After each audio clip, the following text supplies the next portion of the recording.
Hello everyone, welcome back to Kritika PAC classes. So today we are starting the Allahabad विश्वविद्यालय university of Allahabad का finally इतने wait के बाद form release हो चुका है। आप जाकर ऑफिशियल वेबसाइट पे वहाँ से ऑनलाइन रजिस्ट्रेशन कर सकते हैं। यहाँ पे आज हम डिस्कस करने वाले important date, paper pattern, syllabus, eligibility criteria, seat and fees other जो भी है आपका फुल डिटेल में हम डिस्कस करने वाले हैं। तो चैनल पे नए हैं तो प्लीज़ चैनल को सब्सक्राइब कीजिएगा। वीडियो पसंद आए तो वीडियो को लाइक कीजिए और अगर हम हमारे टेलीग्राम ग्रुप पे ज्वाइन होना चाहते हैं तो लिंक डिस्क्रिप्शन बॉक्स में मिल जाएगी, आप जाकर वहां से हमें ज्वाइन कर सकते हैं। जहां की इंट्रेंस एग्जाम्स होने वाले हैं तो रोज मोस्ट इंपॉर्टेंट क्यूज होते हैं and then practice set start है, तो ज्वाइन द टेलीग्राम ग्रुप। तो चलिए आज की इस वीडियो को बिना टाइम वेस्ट के स्टार्ट करते हैं। आज हम डिस्कस करने वाले हैं यूनिवर्सिटी ऑफ इलाहाबाद का एडमिशन नोटिफिकेशन, जैसे कि पेपर पैटर्न, सिलेबस, अदरवाइज जितनी भी इन्फॉर्मेशन आपको इस वीडियो में मिल जाएगी।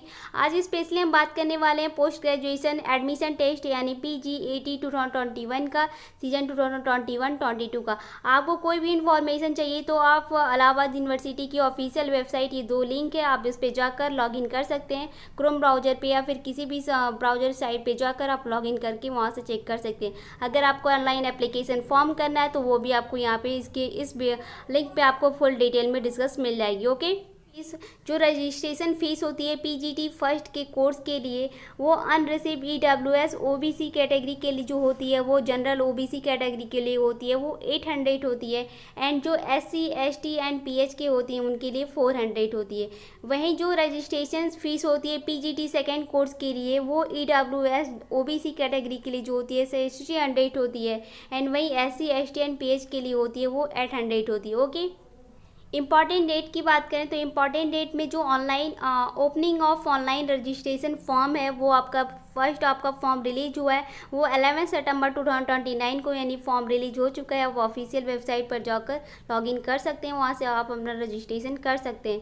Closing of online registration and payment के लिए जो आपकी लास्ट डेट है वो 3/10/2021 है, क्योंकि काफ़ी फॉर्म रिलीज हो चुके हैं, एग्ज़ाम भी हो चुके हैं, तो फॉर्म के लिए ज़्यादा डेट नहीं मिला आपके लिए। आपको इतने टाइम में फीस पेमेंट करने हैं एंड फॉर्म को क्लोज करना है। ओके, बाकी का जो opening of downloading admit card online होगा वो 1 week before the admission test होगा। एडमिशन टेस्ट से पहले 1 वीक पहले ही आपका एडमिट कार्ड आ जाएगा। एडमिट कार्ड आते या तो मैं टेलीग्राम ग्रुप पे आपको बता दूंगी या फिर वीडियो के माध्यम से भी आपको बता दूंगी। ओके, यहाँ अगर हम एक और पॉइंट पे बात करें, सीजन गैप, यानी आपका जितनी साल का गैप होगा तो उसका क्या यहाँ पे आपके लिए क्या नुकसान होता है। अगर हम बात करें तो यहाँ पे एकेडमिक सेक्शन ऑफ ग्रेजुएशन, अगर आपने किस ईयर्स में आपका ग्रेजुएशन कंप्लीट हुआ है उसके हिसाब से आपका जो एंट्रेंस एग्जाम, आप किसी भी MSc एंट्रेंस या BA BSc जो भी एंट्रेंस एग्जाम देते हैं उसके लिए आपका क्या डिडक्शंस होता है। ओके, तो अगर आपने 2019 और 2020 में अगर आपने एंट्रेंस एग्जाम क्वालिफाइड किया, अगर इस टाइम पेपर दे रहे हैं तो आपका जो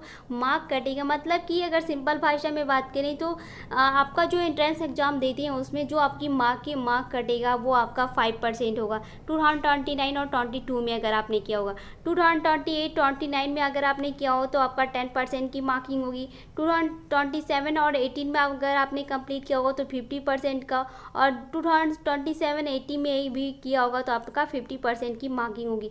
ये सबसे बड़ा एक डाउट हो जाता है कि हम एंट्रेंस एग्जाम, मान लीजिए किसी ने 2018 में किया, किसी ने 19 में किया, किसी ने 20 में किया, तो हम सोचते हैं कि क्या हमें फॉर्म भरना चाहिए, कितने मार्क की कटिंग होगी। तो ये रूल्स काफ़ी, जितनी भी यूनिवर्सिटी, जहाँ तक मुझे पता है जितनी भी यूनिवर्सिटी है उसमें ये गैप मार्किंग का होता है कि आपने एंट्रेंस एग्जाम दिया तो एंट्रेंस एग्जाम में इतने मार्किंग की आपकी इतने % की मार्किंग होगी। तो ये रूल्स अदरवाइज काफ़ी यूनिवर्सिटी में है, तो काफ़ी यूनिवर्सिटी क्या काफ़ी सारे यूनिवर्सिटी में ही है कि इतने आप एंट्रेंस एग्जाम देते हैं तो वहाँ पे आपकी मार्किंग होती है। ओके, तो ये देख लीजिएगा। अगर यहाँ पे हम पेपर पैटर्न की बात करें तो यहाँ पे टेस्ट पैटर्न की अगर देखा जाए तो यहाँ पे जो आपका टोटल मार्क होता है वो 330 मार्क का होता है। एंड जो क्वेश्चन होते हैं वो 150 मल्टीपल चॉइस को यानी MCQ क्वेश्चन होते हैं। ओके, यहाँ पे अगर सेकंड ऑप्शन की बात करें तो first 50 question PGTA test will be the course of maintained in the list first, list second, list 4 and list 5 यानी लिस्ट थर्ड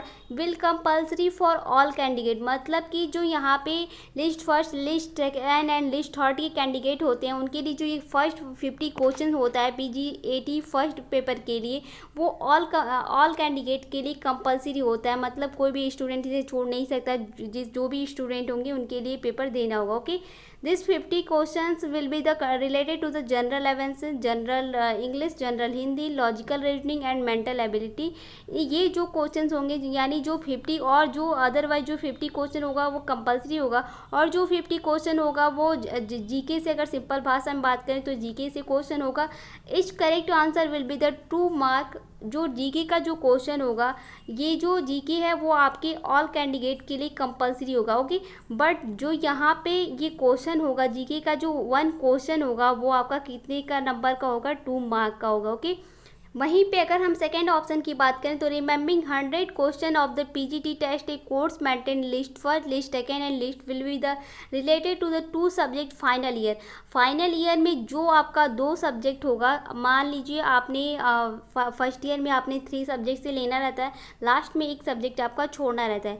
तो मान लीजिए आपने बॉटनी, जूलॉजी और केमिस्ट्री लिया, तो आप लास्ट ईयर में केमिस्ट्री छोड़ दिया और बॉटनी और जूलॉजी आपका सब्जेक्ट 2 सब्जेक्ट रह लिया, ठीक है।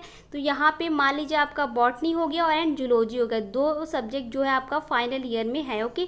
तो यहाँ पे जो ग्रेजुएशन में फाइनल ईयर में आपका जो सब्जेक्ट होगा, subject candidate in the 50-50 question will be the related subject separately. यहाँ पे जो क्वेश्चन आपने बॉटनी और जूलॉजी से होगा वो सब्जेक्ट आपका लास्ट ईयर में आपका होगा, जो सब्जेक्ट यहाँ पे होगा, ठीक है। एप्लीकेबल और the advice in the first correct code. यहाँ पे जब आपको पेपर लिखने के लिए जो एंट्रेंस एग्जाम का पेपर होगा आपको करने के लिए मिलेगा, उस पर आपको करेक्ट कोड डालना होगा, okay. The respective subject in the carefully the correct H correct answer will be the answer in the 4 mark. यहाँ पे जो था, यहाँ पे इंग्लिश में जो यहाँ पे जो 50 क्वेश्चन कंपलसरी था वो 1 क्वेश्चन कितने का था, आपका 2 मार्क का था। और यहाँ पे अगर हम बात करें जो आपका सब्जेक्ट वाइज होगा वो आपका 1 क्वेश्चन कितने का होगा, यानी 1 क्वेश्चन जो होगा वो आपकी 4 मार्क का होगा, ओके। यहाँ पे टोटल मार्क इन द इस subject with the computed separately sum of mark. यहाँ पे जो आपका क्वेश्चन होगा वो कंप्यूटर से आपका स्कोर किया जाएगा, ठीक है। यहाँ पे आप लास्ट देख सकते हैं, an applicant allowed the attempt just 50 question related to only 1-2 subject in the final year his year graduation his year choice in the applicable. जब मान लीजिए आप अगर फॉर्म सबमिट करते हैं, अगर आपको जूलॉजी से करना है जूलॉजी भरेंगे, बॉटनी से करना है बॉटनी, बायो से बायोटेक, किसी भी सब्जेक्ट से आपको करना है तो एक क्वेश्चन तो आपको पता है कि 50 क्वेश्चन जो होगा वो आपका कंपलसरी होगा। बट जो 50 क्वेश्चन आपको सब्जेक्ट वाइज होगा वो आपको यहाँ पे चूज़ करना है फॉर्म में, वही कोड आपको जब यहाँ पे एंट्रेंस एग्जाम के लिए फॉर्म के लिए देना होगा तो वही आपको कोड वहाँ पे सबमिट करना होता है, ओके। देखिए मोड ऑफ पीजीटी टेस्ट का, तो यहाँ पे जो आपका पेपर होगा कैसे होगा, ऑनलाइन या ऑफलाइन मोड में होगा। तो जो PGAT first attempt of the course of maintain the list first, list second, list third and list 4 will be the conduct online या एज वेल एज ऑफलाइन। या तो आपका पेपर जो होगा वो ऑनलाइन मोड में होगा या फिर ऑफलाइन होगा, ओके। वहीं पे अगर सेकेंड की बात करें तो पीजीएटी सेकेंड टेस्ट होगा, वो या तो जिसमें कि आपका लिस्ट 5 आएगा, उसमें जो वो एग्ज़ाम जो होगा वो कंडक्ट होगा ऑनलाइन ओनली, ओके। यहाँ पे अगर मास्टर चार्ट यानी हम सीट की बात करें कि कितनी सीट आपकी अवेलेबल है सब्जेक्ट वाइज, तो यहाँ पे आप देख सकते हैं ये एक AU यानी आपका यूनिवर्सिटी ऑफ इलाहाबाद है, एक CMP यानी KP, ये जो है ये अदरवाइज जितनी भी यूनिवर्सिटी यानी कॉलेज हैं वो आपकी सीटें हैं। यहाँ पे टोटल सीट यहाँ पे आपका टोटल दिया, ये कॉलेज है यानी RT, SPM, AK, SS, JT, ISDC, NACDC, KP and CMP, और जो AU है वो ये आपका यूनिवर्सिटी ऑफ इलाहाबाद। चलिए देखते हैं कि कितनी सीट अवेलेबल है, ओके।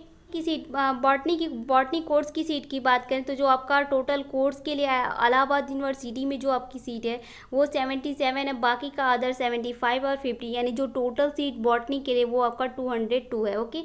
वहीं अगर हम जूलॉजी की बात करें तो जूलॉजी में जो आपका कैंपस में सीट है वो 77 है, बाकी का 75, 50 और 50 है, यानी जो आपका जूलॉजी के लिए टोटल सीट मिल रही है आपका 252 है, ओके। वहीं अगर हम बात करें यहाँ पे बायोकेमिस्ट्री की, तो बायोकेमिस्ट्री की जो सीट है आपका सिर्फ कैंपस में 27 आपकी सीट है। हम बात करें MSc इन बायो इन्फॉर्मेटिक की, तो जो आपकी टोटल सीट है वो इलाहाबाद यूनिवर्सिटी में आपकी 25 है, यानी जो टोटल सीट है, बाकी किसी में भी नहीं है आपकी सीट, तो यानी जो टोटल सीट है आपकी 25 है, ओके। वहीं अगर MSc इन्वायरमेंटल साइंस की बात करें तो आपके जो कैंपस में सीट है वो 39 है, और बाकी जो यहाँ पे भी है कोई भी सीट किसी भी कॉलेज में नहीं है, यानी जो टोटल सीट है आपकी 39 है, ठीक है। बाकी एमएससी अगर बायोटेक की बात करें तो एमएससी बायोटेक में भी आपकी जो टोटल सीट है वो सिर्फ 16 है, ठीक है। वहीं अगर हम बात करें यहाँ पे एलिजिबिलिटी क्राइटेरिया, तो candidate who have the apparent in the past in the qualified graduation examination is the BA, BSc, BCom 3 years degree course, आपका 3 ईयर डिग्री कोर्स होना चाहिए। मान लीजिए अगर आप एमएससी करना चाहते हैं तो आपके लिए उसके पास बीएससी डिग्री होना चाहिए। आप फाइनल ईयर में तो आप फॉर्म डाल सकते हैं जो कि यूनिवर्सिटी ऑफ इलाहाबाद होगा, ओके, जिसके लिए आपका 3 डिग्री कोर्स या फिर हॉनर्स कोर्स होना चाहिए, ठीक है। उसके बाद आपका यहाँ पे देखा जाए तो ये eligible for the appear MA, MSc, MCom के लिए, तो ये आपके एलिजिबिलिटी क्राइटेरिया है। आप देख सकते हैं यहाँ पे ये जो ब्राउचर है, मैं लिंक आपको डिस्क्रिप्शन बॉक्स में डाल दूँगी, आप जाकर वहाँ से डाउनलोड करके पूरी डिटेल में डिस्कस कर सकते हैं। अगर मैंने इस वीडियो में बात की तो वीडियो काफ़ी लंबा हो जाएगा, ठीक है। वहीं अगर हम बात करें यहाँ पे proceed for the online submission in the application for the admission test के लिए आप कैसे कहाँ पे जाके फॉर्म भरेंगे, तो candidate can be submit online for the admission test in the connect concert link in the website. यहाँ पे ये वेबसाइट की लिंक है, आप जाकर यहाँ पे लॉगिन करके या इस लिंक पे आप वेबसाइट आप या फिर जाकर वहाँ से एडमिशन लिंक देखकर आप ऑनलाइन फॉर्म या रजिस्ट्रेशन कर सकते हैं, ठीक है। इस पर भी अगर आपको वीडियो चाहिए तो आप कमेंट बॉक्स में हमें कमेंट करके बता सकते हैं कि आपको इस पर वीडियो चाहिए, मैं वीडियो बना दूँगी, ओके। उसके बाद यहाँ पे अगर हम देखें requirement of online form the submission की क्या क्या आपको यहाँ पे रिक्वायर कर रहा है, तो यहाँ पे आप देख सकते हैं कि online form the advice read the instructions. पहले सबसे पहले क्या करें, जो भी यहाँ पे इंस्ट्रक्शन दिया है उसे आप पढ़िए, फिर उसके बाद क्या कीजिए, fill the online form which has all the pre requested in the guidelines in the recorded. सबसे पहले कोई भी फॉर्म भरने से पहले ऑनलाइन आप रजिस्ट्रेशन करें या फॉर्म भरें तो सबसे पहले जो भी इंस्ट्रक्शंस दिया हुआ है, जो भी रूल्स दिए हुए हैं उसे आप पढ़िए, उसके बाद ही फॉर्म को भरिए, ठीक है। यहाँ पे a scan copy the their colour photograph by signature, scan copy colour photo JPG में फॉर्म में होना चाहिए, सिग्नेचर कीजिए and upload during the online submission and file size photograph signature can be 80 KB of the file separately. Aadhaar card number in CAT the, जब आप form भरेंगे तो आपको डिटेल में पता चल जाएगा, ठीक है। यही आपको एक छोटी सी अपडेट देनी थी, बता दिया मैंने। लिंक काफ़ी कुछ आपने कमेंट किया था कि मैम इस पर वीडियो बनाई, मैंने वीडियो बनाई। आई होप आपका जो डाउट होगा वो क्लियर हो चुका और वीडियो पसंद आया। अगर वीडियो पसंद आया तो वीडियो को लाइक कीजिए, ज़्यादा से ज़्यादा दोस्तों में शेयर कीजिए और प्लीज़ वीडियो को शेयर कीजिए और सब्सक्राइब करना मत भूलिए। Thanks for the watching.